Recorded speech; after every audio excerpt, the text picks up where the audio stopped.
Dope. Alright. We're gonna have to do this the hard way. Welcome, everyone, to the 24th century. All work crews report to station. The late 24th Set century. a new course. 2380 in this case. Yeah. I am You know what? I'm gonna save us some time here. We're going to get... Alright. Starting up again. Yeah. Let's see. Complete research. Yes. Because I'm going to save us some bloody time. Flagships. Okay. Life forms. You tiny little life forms. Proceed. Alright, welcome everyone Starship to construction the commencing. to the late 24th century. Starship construction And commencing. we are starting... Construction complete. Yeah. Starship Yeah, we're gonna be construction real- commencing. Yeah, we're going to be Starship quick about this. complete. Starship Because construction we've got commencing. quite a few ships here to talk about. And most of this is going to be on STO because most of the ships are actually Construction complete. in Ready for STO. anything. Lieutenant, Yeah. open a hailing frequency. But take some nice beauty shots of the Enterprise complete. E for a bit because Starship they're pretty. complete. Ready for Yeah. duty. Honestly, I think of the Repair that ship. Alpha Enterprise designs, the E On is the screen. sexiest. Takes the design, streamlines it, stretches it. Yeah. She's got all the right curves in all the right places. Yeah. Now, I am going to save us a little bit of time by only going with the ships we actually need to. All work crews As an report to example, station. this is a dilithium freighter from Star Trek Armada 2.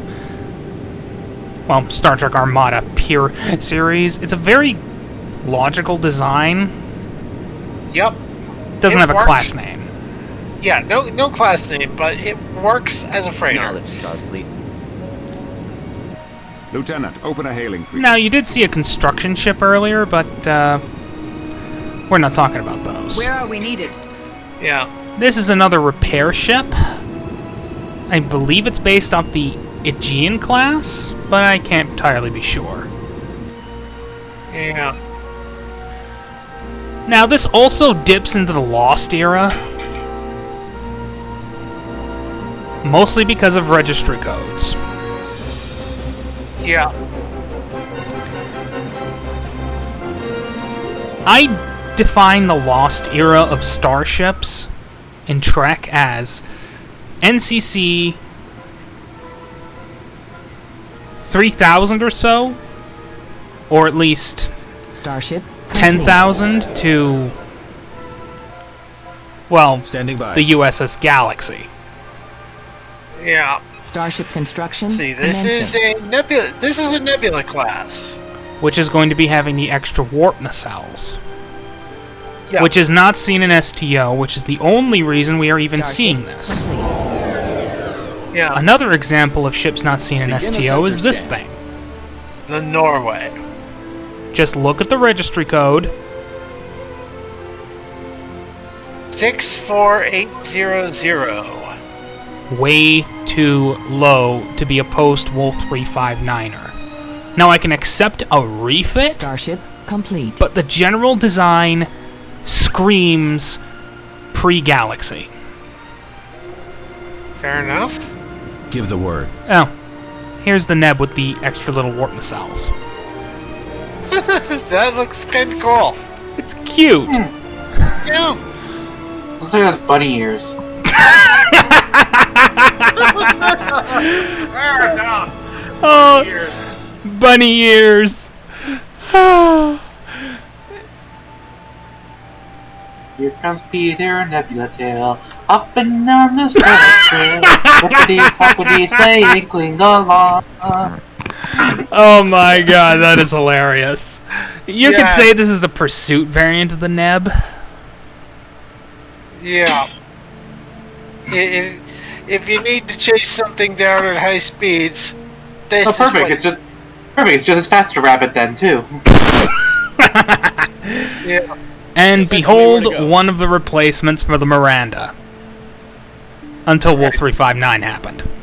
Yeah, this was the Norway. It's cheap, it's simple, it works. Yes, it does. Then Wolf 359 happened and all the Miranda hulls had to be brought back out of service. And now it's Yeah. time to return to STO, mostly to talk about the ships of... I just imagine like, yeah, the Norway's gonna be the greatest ship. Wait, why do I hear machine is robot zombies? Yeah. Yeah. And jump cut in. Now. Three. Now I have... Well, welcome back to Star Trek Online, everybody. And now we are looking into the various- Lost Era. yeah, Well, Lost. The Steam Runner. Yeah, this is definitely another Lost Era boat. Choo choo. You just look at that registry. Dun, dun, dun, dun, dun, dun, Yeah. dun, dun, dun, dun, dun, dun, dun, dun, dun, dun. Yeah, the Steam Runner is very much a Lost Era boat thanks to that registry code. I don't care what you guys say. It's a Lost Era boat. Yeah. Let's see. There's a better version of the boat. I think it was Tier 5. Tier 6. Yeah, they did do Tier 6, yeah. I'm just looking for the damn thing. Stupid blockade runners. Yeah.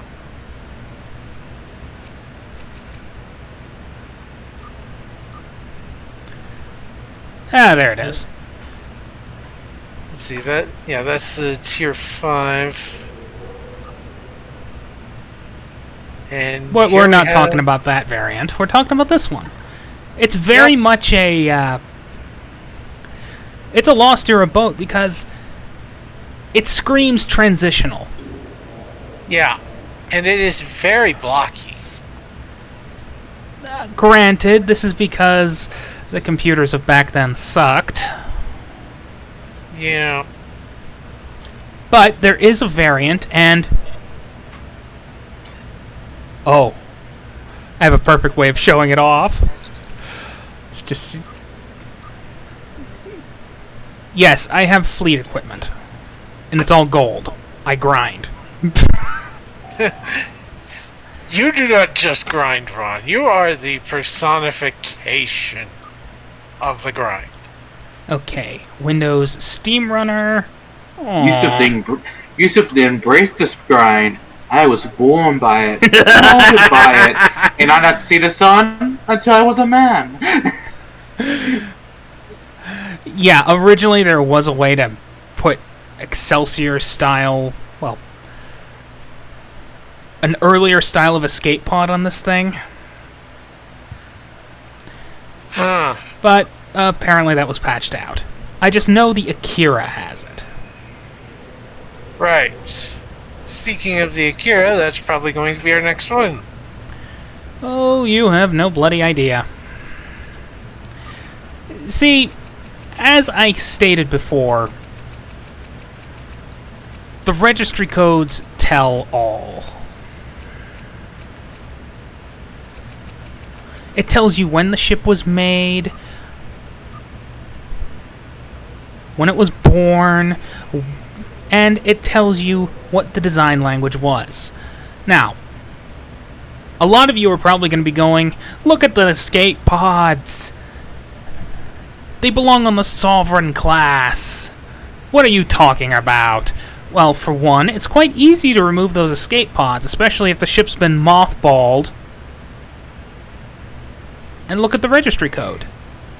6, 3, 5, 4, 9. Pre-Galaxy. Therefore, Lost Era. Yep. Can't deny that. And this one I can definitely give the Galaxy look. I can even replace the escape pods, which proves my point even further. These guys know what they're doing. Yeah. Now, I know it's around here somewhere.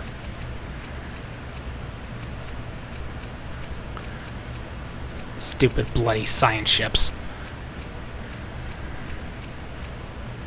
Don't you know anything about Ryan? Huh? See. Well, I guess I'm the only one who watches Linkara then. Probably. Here it is. Nebula.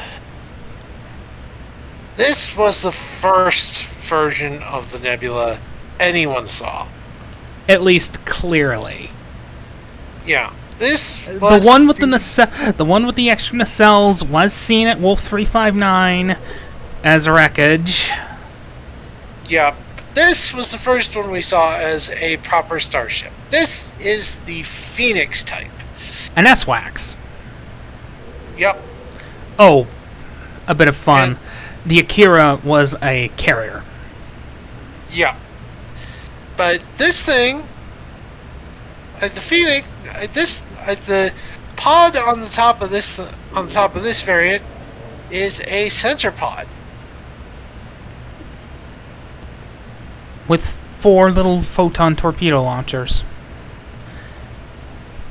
Ironically enough,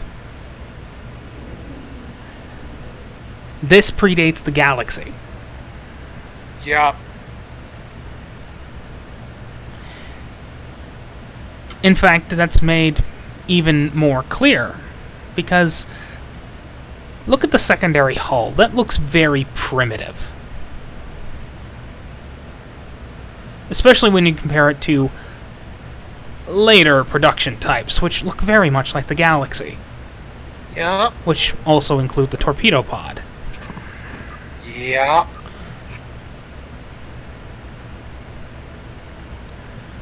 And this is this is a version with the older.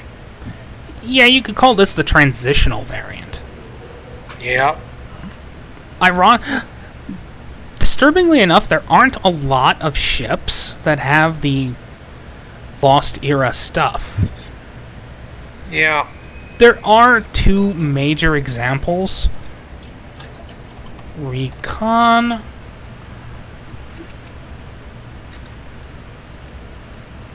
But this one, I would have loved to see the New Orleans around a lot. Space Dock wasn't wrong. This is probably one of the best designs ever to come out of the Wolf 359 Kit Bash Fest. Yeah. This does look pretty cool. It's not only a functional design, because Registry Code, it's pre-Galaxy, but it's part of the Galaxy design program. In fact, you could have outright said it in the design process. Look at that New Orleans. That thing helped make the Galaxy. Yeah.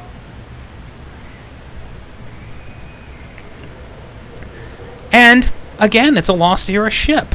Unfortunately, there aren't a lot of Lost Era boats I can talk about. Yep. That's why it's called the Lost Era. And here's another... Ooh, I really can't talk about this one. Post-Galaxy. Which means it's time to properly enter Ooh. the next generation. I forgot one. No. That stupid bloody thing. Oh, the Olympic. Which recently got a redo. And a new Tier 6 model. My anger at you, Take. My anger. Yeah, I picked up the new bundle with the new ships. I haven't gotten it yet. But this is just a modified version of the... this is just an updated version of the Daedalus. And it works! Yeah, it does. It works very well. And the Tier 6 version means you can detach that section and it turns into a starbase. Yeah. I have not seen it in action. So I can't tell you if there's a secondary deflector dish. I can't tell you if this thing can just drop the sphere and go to warp. Yeah, I haven't tried it out yet myself. I need to figure out a character to use it on. Or just pick one. Or just pick the ship and be done with it. Yeah. But yeah, this is very much... The coloration matches the Ambassador point for point. Yeah. And you gotta love that. It is a logical extension of the system. Yep. It is. And now it is time to properly enter the next generation with the Galaxy class. Especially the USS Galaxy. Da da na na da na na da na na na na. I'm reminded of a unification thing. But yeah, this was gonna be the new face of Starfleet exploration. Designed to take starship crews and their families. When this thing was designed by Zimmerman and Probert, it was designed to be optimistic, wonderful. Then the 1988 writer's strike happened.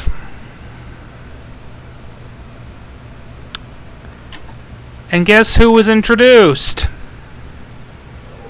The Borg. The Borg. Yep. I mean, the Galaxy was still useful, but you couldn't use it in its intended role. Now it had to get all militarized. And that just disappointed everybody. They were looking forward to peace. Yeah. Especially after the Cardassian crap. Yeah. Like, I can't exactly blame them too much, because as much as I like the idea of, like, the whole, like, it's all peaceful and all that, peace doesn't really sell when you're one of the big things about Star Trek is space battles. Well, it's more a case of philosophy and talking. Philosophy, yeah, but like one of the big things people about Star Trek is when they have like battles and fights and all that. And if it's a big pacifist show, it's not gonna draw in as much. Well, that's why Starfleet is very much martial pacifists. They will fight. They will kick your ass if you push them too far.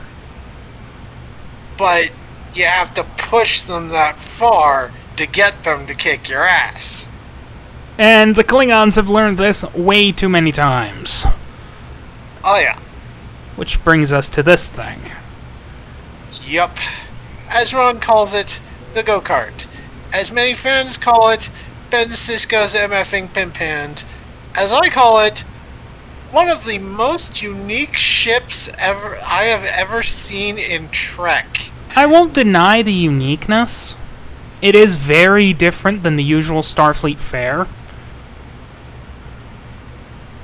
But it was designed by a man who was going through the process of grief. Yep. Specifically, he was on the stage of anger.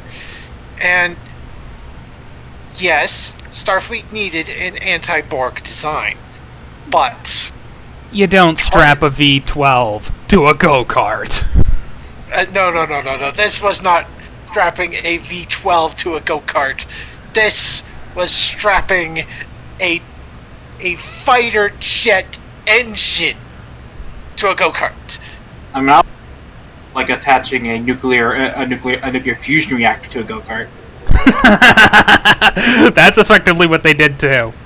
To the point where it was so overstressed it exploded. Like this sucker up! Yeah. I mean, if they'd stuck a smaller warp core on it, it could have worked as a Wolfpack ship. Just formations of 3 or more of these, or squadrons of 12 or more. Look, it was a prototype, so you can forgive it for a few hiccups.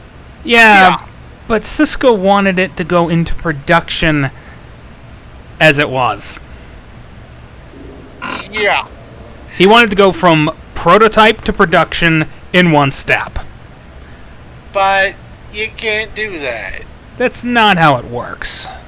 Yeah. Even the Galaxy had to go through that process. You've seen Yeah. me go through that. The Yamaguchi to the New Orleans, finally to Yeah. the Galaxy. Yep. Cisco And wanted this so- thing to go from prototype to production in one step. It And doesn't contrary to work. popular belief, Starfleet actually does care about the crewmen under its command. Yes. And so the Defiant went into mothballs. Until 2371 when the Dominion showed up and Starfleet had another collective oh shit. Yeah. And here's another one. After an incident in the Hikaris corridor, the Enterprise D was involved in that too. They had to redesign the new Intrepid class light cruiser within that limitation. Yeah. Turns out traveling at high warp speeds damages subspace. So they had to modify this thing to be more Eco-friendly. eco-friendly. And so we got the Intrepid, and it is a very unique design. It's another unique design, bit more conventional than the Defiant, but still unique in its own way. And the nacelle and the variable geometry warp nacelles are very fun. Of course, one of the most famous ships of this design of this class. The most famous. Yep. USS Voyager. Went after a Maquis ship in the Badlands and got catapulted into the Delta Quadrant, where they sojourned for 7 years, trying to get home to that shining blue planet. And known nothing as fucking Earth. happened. People like to complain about Voyager. Especially after Season 3. Because nothing fucking happened. Everything would get reset, and then long-term consequences would just get waved away the next episode. Yeah. Yeah, but fair enough. As shown To by be that fair one to the video, to be fair to the writers, Thanks, they were fucking Moonvez. No, that wasn't Moonvaz. Pretty sure he was still in charge at that time. He was not in charge at that time. That was Enterprise. But to be fair to the guys to the writers, they were overstressed. They had to work on DS9, the movies, and Voyager. They were just overstressed. And by the time Enterprise came around, Moore and Berman just wanted to say, let it sleep. Instead, Enterprise happened. yeah, fair enough.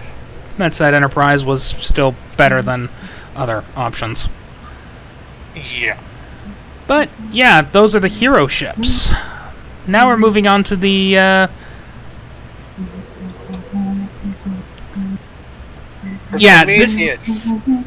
this thing was a mistake. That registry code is a mistake. I actually liked the Prometheus a bit. He's talking about the registry code. Registry code, okay. You see, according to Michael Okuda, he wrote all the registry codes for this thing. He made the plaque, he made the multi-system, the master system display, all of them having a 70K code. But that code Was did not make it. It didn't make it to the VFX model, which was very prominent. In fact, I describe these ships as, well, the Defiant is the first of the anti-Borg solutions. This is the second one.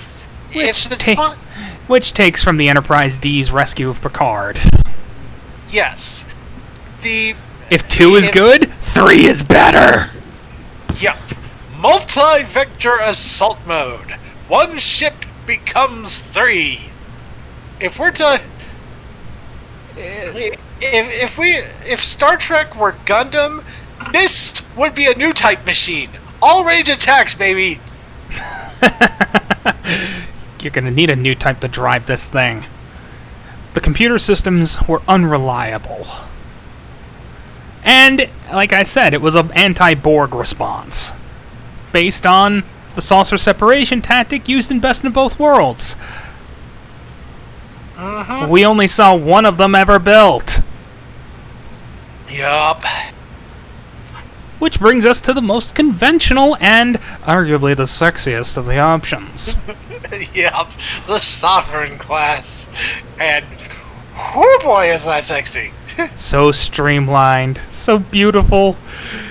Eves knows what he's doing. Yes. With the TNG era. Never stick him before TOS. He's kind of responsible for every single STD design. Yeah. But he knows Credit what where he's it's due. They just put him in the wrong era. doing. Yeah. That's certainly for sure. That's certainly true. And post-Dominion War, we have this thing. The Luna. Recently canonized by Lower Decks. Yep. And Jorn is probably going, must murder Moonvez. Get in line. Honestly, like Lower Decks was a thing after Moonvez left, I believe. 2018, but this is very much a more conventional design. Yes. Takes from Sure. it's still heavily armed, but Lower Decks is meh in my honest opinion. It could have been worse. it could have been better, so much better. Yeah, it could have been worse. Could have been better. It could have been really good, but at least it's not. At least it's not as insulting as STD or STP. That's all I can really say. yeah, Rick and Morty in Star Trek is not bad. It's not good, but it's not bad. This has to be commented on. Yep, the Dauntless. It's technically an alien design, but Prodigy featured a modified version, so I have to bring this up. Yep. The first person to comment on Sci-Fi Debris, I'm removing your comment. I hate It's like that. a giant turd. Well, it was designed to be to use quantum slipstream, period. So Yeah, I wasn't gonna say it looked like a turd. I'd say it looked more not safe for work. let's not talk about that, shall we? Now, a lot of ships here are STO designs, and I can't talk about them because they're not in the purview of this vid. Yeah. But I can talk about this thing. Many. Yep. The Vesta class. The Vesta. Esri Dax's starship, which looks exactly like this. Yep. Successor to the Connie line. Well, actually, it's a mini Spiritually. Sovereign. This is Starfleet's This is Starfleet's first true quantum slipstream starship. Oops. First quantum slipstream starship. Remember, Voyager brought everything home. Including the quantum slipstream drive. And the ASDB was going, this is glorious. This is beautiful. We want it. Unfortunately, most starship designs which worked well with warp drive didn't work quite as well with QSD. Now, as of STO, obviously those problems have been fixed. STO makes more sense than almost everything put out by Viacom CBS. Fight me. Yeah. And so, this was the result of making a Federation starship that worked with both warp drive and quantum slipstream. And they put Dax in charge. Yep.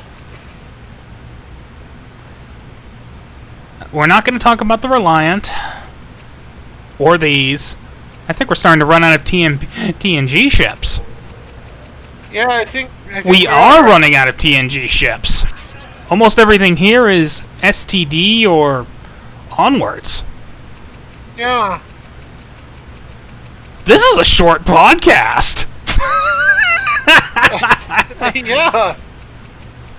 Yeah, we've officially reached the end of this podcast. Yeah. We ran out of boats. Well, the Enterprise Zero awaits next time. yep. Arguably, that's probably going to be a lot shorter. Yeah, that's mostly going to be featured. Probably. Oh, that's mostly going to be in Home Trek. Have fun next time. Yeah.